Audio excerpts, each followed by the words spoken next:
Here's what's coming up on your horizon. One of my favorite things about music is that the best ballads, well, they tell a story.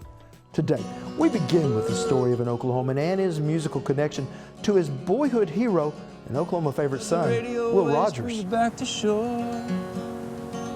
I traveled to Tishomingo, Oklahoma to learn more about country music artist Wade Hayes' journey back to health and the lessons he learned along the way. It took a miracle to open up my eyes. And we end our day at one of the state's most iconic music venues, the Blue Door in Oklahoma City. Stay with us for Oklahoma Horizon. Oklahoma Horizon is made possible by Career Tech, a job for every Oklahoman and a workforce for every company. With additional support from the Oklahoma Department of Agriculture, Food, and Forestry.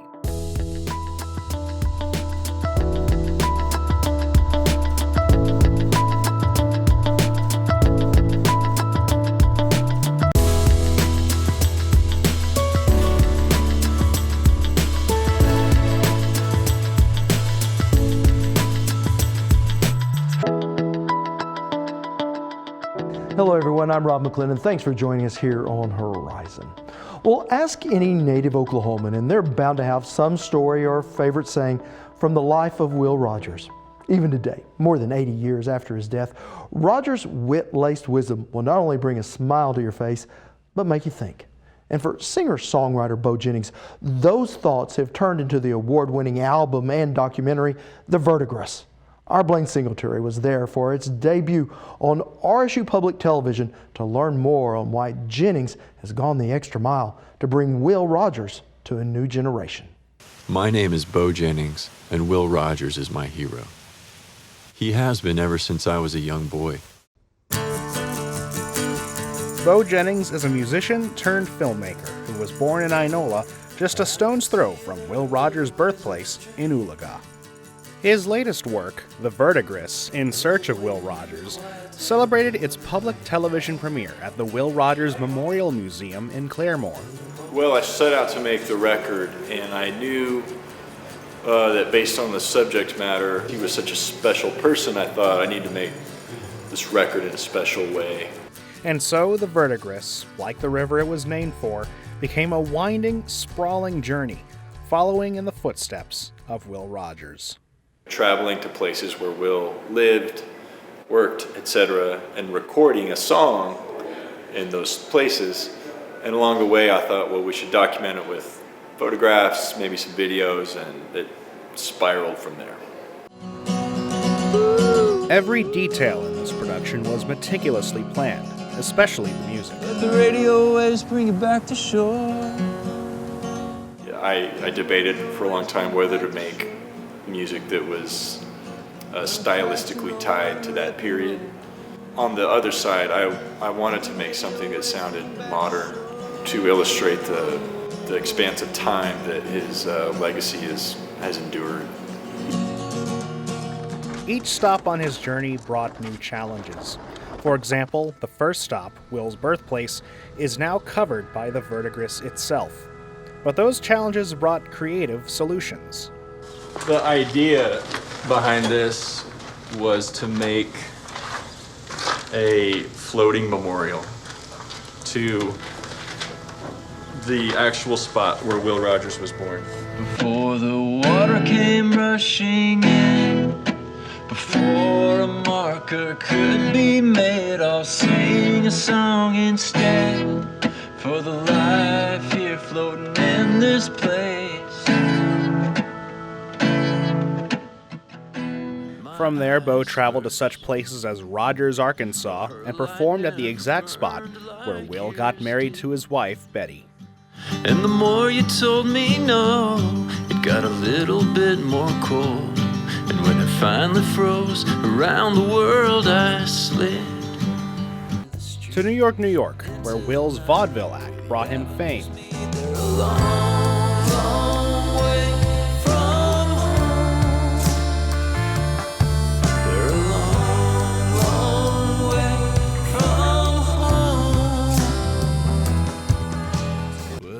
and Barrow, Alaska, where Will's career was tragically cut short. And it feels like I'm back at the start. I feel it over my head, and it flows on down to my open heart. Sometimes I kiss my cell phone. Along the way, Bo met with the people also working to carry on Will's legacy. People like Will Rogers' interpreter, Andy Hogan. So I get to play the part of Will Rogers down here and tell the Will Rogers story. Hogan and the others at the Will Rogers Memorial Museum worked with Jennings from the very beginning when this project began several years ago. I was working in the gift shop. He came in and told us what he was interested in doing and had me to give him a few quotes. And then My favorite one on Will has to do with this humility, that no man is great who thinks he is. you hear somebody say it means a whole lot more than if you have to read the thing. So he got a kick out of that, and he really helped us because our job is to get Will out there. So we were certainly glad to help. The project that Bo was outlining to me in my office was something entirely new, nothing that had ever been brought to my attention before. Steve Greggert is the former director of the Will Rogers Memorial Museum. And to me, it was an exciting prospect to have Will brought to the people through music, original music, that somebody's going to compose who knows him, at least has a heart for him.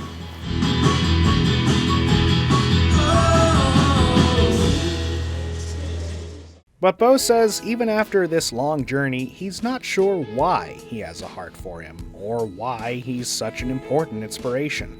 It's still something that isn't completely concrete or tangible, but I think you can point to any number of reasons. He was just an extraordinary person, and he did extraordinary things, and to extraordinary degrees.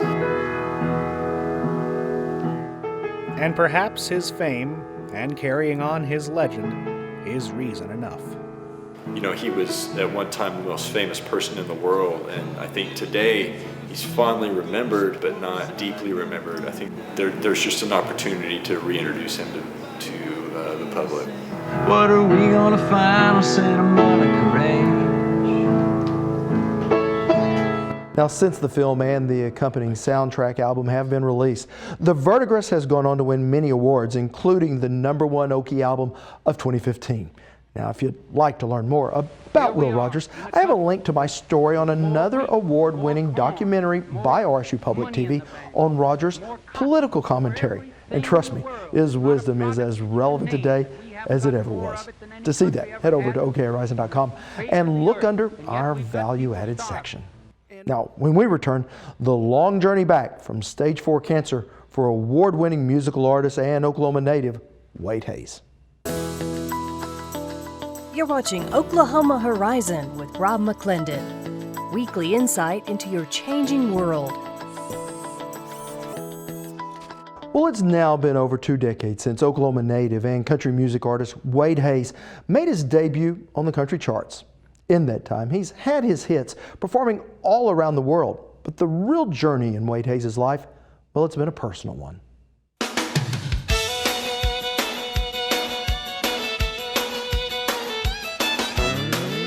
Country music success seemingly came easy for Wade Hayes. Neon lights draw me like a moth to a flame.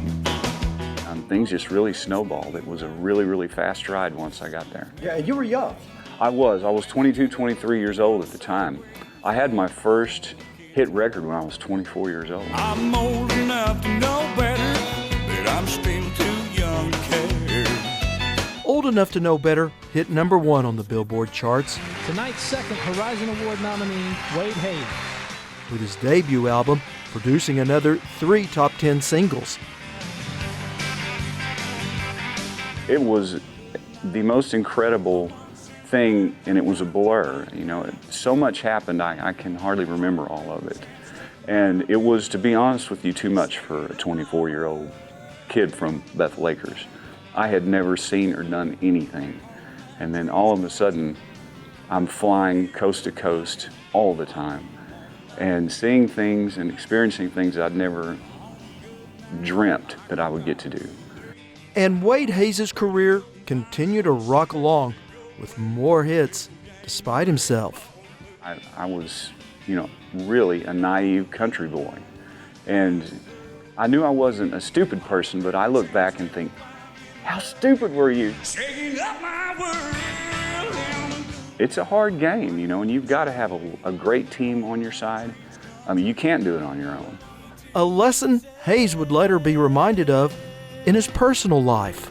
What I meant to say was, I love you. In 2011, I had been experiencing some abdominal pain and a little bit of bleeding, not to be too graphic. So we do a colonoscopy and find out I've got a tumor about the size of an orange in my large intestine. And upon further tests, discover that not only do I have cancer there, but it has spread to most of my liver, my lymph nodes, my diaphragm, and was given about a 12% chance of surviving. What I meant to say was, what I didn't say at all. They schedule kind of an emergency surgery, and they go in and take over 20 inches of my large intestine out, 60 to 75% of my liver, part of my diaphragm, just on the first go-around. I go through recovery, and then we start the chemotherapy, and that was a really horrible ordeal. And I make it through that, and I make it exactly a year, and my tests start bleeping again that there's something wrong, and find out that I have cancer again in my lymph nodes near the original tumor site. So I get to start the whole process over again. See how far it spread, or just go home. More chemotherapy, another surgery, and questions on his own mortality. When I was going through chemotherapy, I started reading statistics, which I wouldn't advise anybody to do that, and saw what I didn't realize until that point what serious trouble I was in. And so at that time I wrote a song called Is It Already Time? Nothing I could do or say right then could change a thing. So I sat there alone, wondering, is it already time to move along? Have I lived my life? Have I written my last song? The writing, was kind of therapy for me, and I walked my dog Jack every day, even with the chemo bag hanging out of me. I had to wear it home, and the whole thing just sucked. Is it already time? It was horrible. Just trying to shower with this needle hanging out of you and pumping poison into you and trying to sleep with it. It's just, Sure, I might have done a few things different had I known I might not get. I allowed myself a moment to think, wow, is this really it? Is this how it's going to end? And then that was it. I put my head down and I started moving forward, and I did not look up. And began a comeback on stage, this time not just singing his songs, but sharing his journey with others. I've spoken with people after shows, total strangers, prayed with them that are facing this diagnosis, that are hurting and scared. And I can say, I understand. One of the reasons I'm sharing this story, which again, I'm a pretty private person, but I've been adamant about telling people about this, is when I was going through this, I met a man who had been there. He'd been diagnosed similar to me, and he had made it.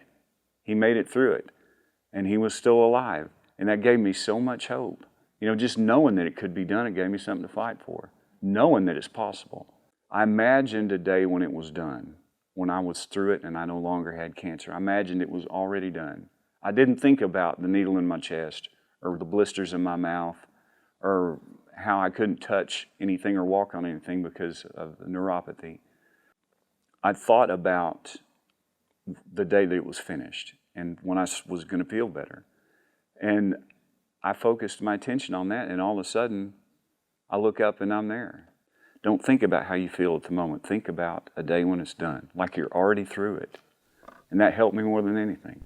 And Hayes got on with his life, began touring again with a newfound wisdom and an appreciation for life. What got this next phase of my life going, what jump-started the whole thing, I was meeting with my oncologist. He said, Wade, you know, this is a big deal. He said, you were stage 4, and now there's no evidence of the disease whatsoever. He said, you need to go live your life. Take it from someone who knows life ain't fair sometimes, man, it ain't even close. You know, it really got the wheels turning and thinking about how precious this life is and how much I'd taken for granted. You know, but as far as realizing how fortunate I am, I do. And I'm thankful to be here, and I'm living every day trying to not only convey that to people, but help other folks realize it as well. You know, this is a precious thing, and it's flying by us. Go live your life, go chase your dreams. We got no way of knowing what tomorrow brings. Now, Hayes will tell you that since his recovery, he's had one of the best times of his life for the simple fact he spent much of it focusing on others facing similar challenges. Now, if you'd like to see some of the highlights of a benefit concert he played with Miranda Lambert, Steve Warner, and Kix Brooks to raise money for the cancer research at the Vanderbilt Ingram Cancer Center, we do have a link to it under this story at okhorizon.com. Still to come on Oklahoma Horizon, going inside the blue door. But first, learning from the best. Well, I caught up with Wade Hayes as he was playing at one of Oklahoma's newest music venues in Tishomingo. The Picking Parlor is a family-friendly, non-alcohol venue for those who like live country music. Alan Stonecipher owns the 3,500 square foot facility that's designed to help up-and-coming artists. I don't pretend to be a music guru or a genius or anything, but it's something that we like, and hopefully we can help some other people in the process. And then we have the songwriting nights that we're going to do, and I think that's going to bring a lot of young people in and give them a chance to kind of pitch their songs and see, you know, kind of get a taste of what it's really like. And while Stonecipher may be new to the music business, his partner isn't. With over 3 decades of experience as a Nashville songwriter and performer, Roger Springer is partnering with Stonecipher in a music publishing and talent development program for aspiring country music artists. We wanted to bring real music to Tishomingo, stuff that you would have to drive to Nashville to see or Branson to see. And we also wanted to get involved with our local talent and our local songwriters. Alan and I have a publishing company together in Nashville that's fully functional. We wanted to find our local songwriters here and get involved with them, give them a platform and a stage to come up and sing, and we just thought it would be great for Oklahoma. And rather than having to move to Nashville like we all did, they can come right here and meet us. If they have the songs and they have stuff we think's hits, we can move it from right here all the way to Nashville and have it done right there. Well, according to Springer, while from the outside it may look like there is music and then the music business, from the inside it's all business in the Nashville music machine. Well, whether you have dreams of the big time or just want to hone your musical talent, the Roy Clark Music School at Northeast Technology Center is helping aspiring performing artists. Joining me now to tell us more about all this is our Courtney May. Residents in Claremore, Oklahoma can learn from country music legends without even leaving town. Adults in the music program at the Roy Clark School of Music are pursuing their musical dreams while learning from the best. Whether it's a hobby or future career, fiddling with Jana J can't be beat. Past Hee Haw TV star and world-class fiddler, now wanting to give back to her fans who gave her so much. Fiddling is a tradition that's handed down from generation to generation, from person to person. A family love passed down to her. We lived with grandmother and granddaddy for a while, and every night we would jam. And student Charlene Smith jumped at the chance to fiddle with the best. She's committed to continuing and fostering our American musical heritage, and she's just interested in helping any fiddler be the best they can be. Tucked away in Claremore, Oklahoma, you'll find the Roy Clark School of Music, offering a variety of courses ranging from piano and fiddle to music management and business, a school infusing passion in teachers like Ray Bingham. It's made all of us instructors really want to do well, and we don't want anyone to come up here and leave disappointed, so we really do our very best. And teachers like Daniel McBride take music beyond the basics. Music is feeling, that's what it is. It makes you happy, makes you sad, it can make you angry. A design that is unique to each musician. So you can have music, sheet music, there's lots of music out there now, but you've got to have kind of a style to go with it. And because you can't play boil the cabbage like Mozart, it just doesn't work. Playing with attitude and not wanting to stop. Nobody wants to go home. We all want to stay. Passing musical talent and skills down from one generation to the next, all while fiddling the night away. Horizon is at your fingertips. Join us on Facebook, Twitter, and YouTube to catch the segments you may have missed and our latest new content as it happens. Well, few musical venues are as iconic as the Blue Door in Oklahoma City, and it's the focus of an upcoming documentary. Joining me to tell us more about this project is the documentary's producer, Rusty Munns. Well, the building may not look like much from the outside, but once you go inside, you see all those music posters, and you really get an idea of all the talent that's gone inside those Blue Doors. Right. The place has an amazing history, Rob, and you wouldn't know it to drive by, as you say. You hardly even notice the place is there. But once you get inside and see those posters and realize that for 23 years, Greg's been doing 3 or 4 shows a week. Those numbers add up pretty quickly. And the people who come to play there run the gamut of all different kind of music genres.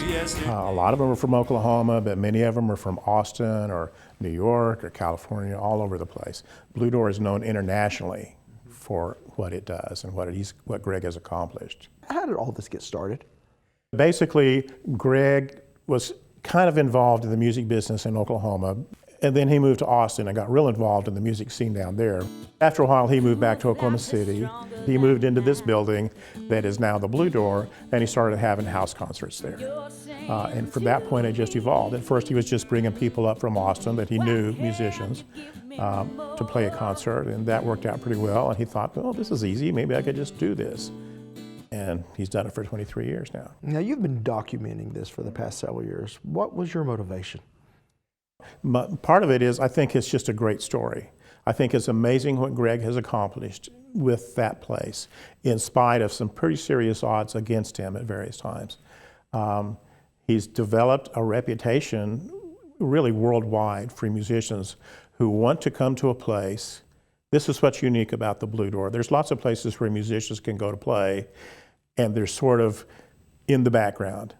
Their music is just background music, and everybody's there to play pool or watch a football game or try to hook up with the girl at the bar or whatever. But this is about the music. It's all about the music, and the people who come to the Blue Door are just there to listen and to interact with these musicians, these songwriters. And the songwriters really love that because so many of the places they play aren't like that. So it's a great place for songwriters, it's a great place for an audience. Only holds about 100 people, as you know. So 100 people is a big crowd in that room.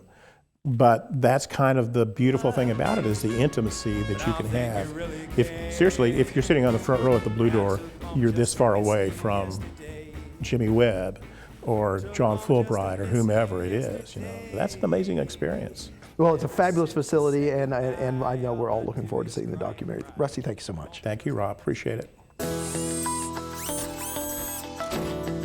Is Oklahoma healthcare in critical condition? Next time on Oklahoma Horizon, we look at some of the hard facts surrounding the health of healthcare in Oklahoma. I'm feeling a lot better today. They're taking these 40, 50, 60-year-old facilities and trying to hold them to today's regulations and standards. Healthcare in the Sooner State. On Oklahoma Show for the Heartland, Oklahoma Horizon. Well, thanks for including us as part of your day. I'm Rob McClendon. Hope to see you back here next week.